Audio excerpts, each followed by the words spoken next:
Hello everyone, it's Dragon Critic aka Leo O'Brien, and How to Train Your Dragon 3 The Hidden World is finally out in the UK and Ireland. I saw the film a second time on Friday, and guys, I loved this film. It was so good. It met up all my expectations, it even topped my expectations to what I was expecting. It was way better than what I thought it was going to be. How to Train Your Dragon 3 The Hidden World is the best film I've ever seen in my life, and I love this film. And I even still have my premiere pass. I love this film to death. It was amazing. I love it so much, and I think it's the best trilogy ever made. It did everything it was supposed to and wrapped up the trilogy in a nice little bow. And yeah, I love this film. It was so good.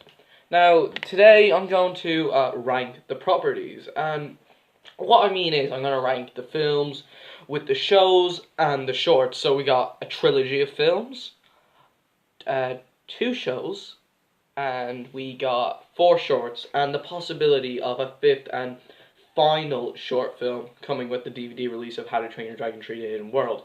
So yes, alright, so basically this is how I'm going to rank them, and let's start with the list. Riders and Defenders of Berk isn't necessarily a bad series. Don't get me wrong, I really like it. I think it's really good. I just feel like it's very weak and out of date when you compare it to Race to the Edge and the other properties, and it's not really great. And like the animation, I think is very weak. When you compare it to the quality of Race to the Edge's animation and even Paws of Destiny's animation. But I felt it's pretty much the Legends of Awesomeness of How to Train Your Dragon, and I think it did a great, like, it's a nice addition to this franchise. It's a good continuation of the first film, but I think Race to the Edge was a big improvement, and I think, it's not to say it's bad, excuse me, like, it's a very good series, but I think the other properties are better. But I'd give Riders and Defenders of Berk a 9, like I said in my review, and, yeah, so I think it's a good series, but just, it not as strong as the others.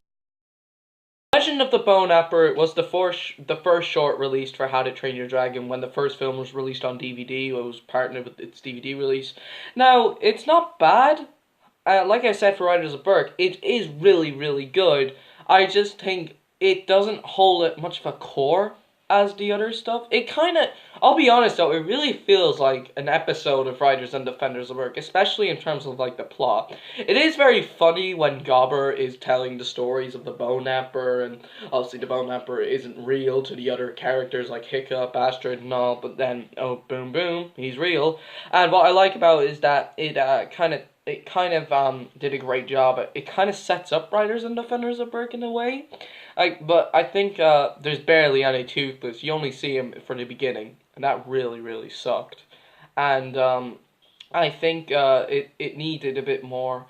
I don't know. I feel like something was missing with it, and I think I don't know. I'd have to rewatch it again because the last time I saw it was when I was preparing for How to Train Your Dragon 3, and I think it did it was more like a Gobber centered episode, and I like the Bone Apper. It sucks that you only see him for like 1 short, and then obviously Book of Dragons, but yeah, but hey, what can you do? It was still a good short.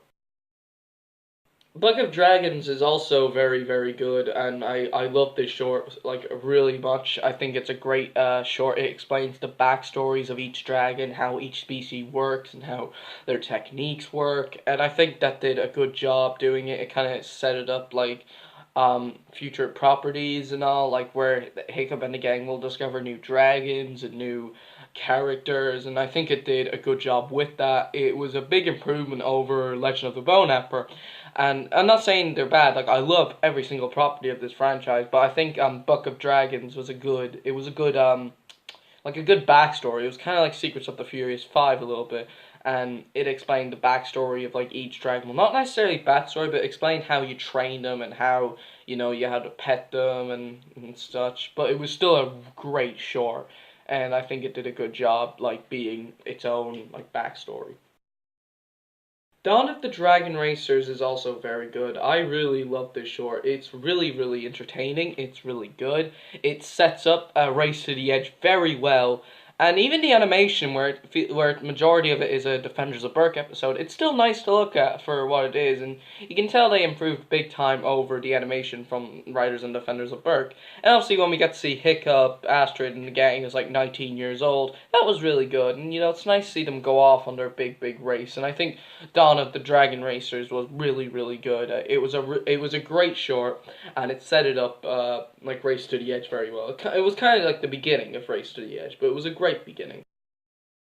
Gift of the Night Fury. Wow, the shorts keep coming in, don't they? Gift of the Night Fury was it was a very sweet short film. It was a great Christmas special. It had a lot of heart to it, and it kind of is similar to Dragon 2 and 3 a little bit. I won't spoil it, they actually threw a reference to it in the third film, and I think it kind of feels like they were discovering a hidden world. It's not like the place where Hiccup finds the dragons. It's very similar to the hidden world, and I don't think anyone has pointed that out. And I still really love this short so much. I think it's a great short. It's a great prequel to Riders and Defenders of Berk, and I think it was awesome to see the dragons have babies. The first film, How to Train Your Dragon 1, is a masterpiece. It is a classic, though it is very weak when you compare it to the other films, like the Kung Fu Panda films and the sequels, and of course Legend of the Guardians and Kubo and the Two Strings. It's not to say it's a bad movie. Like, when I say it's weak, it's just, its strength, I feel, kind of suffers a little bit.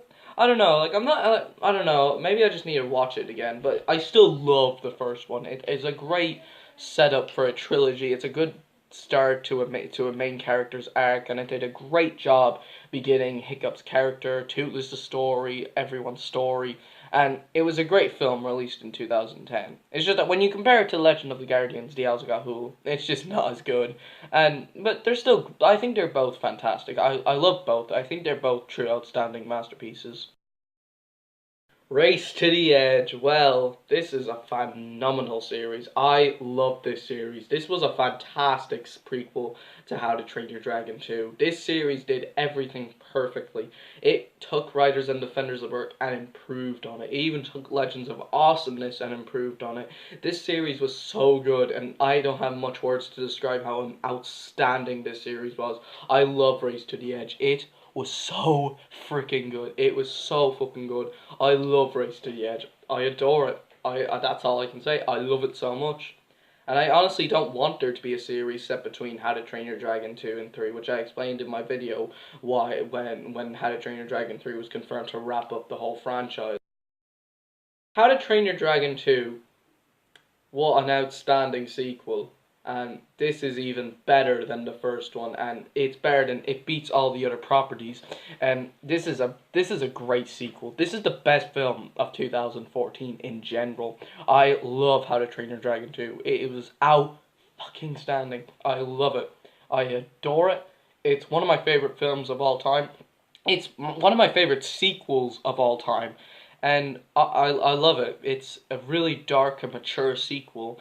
Now, but one topped it.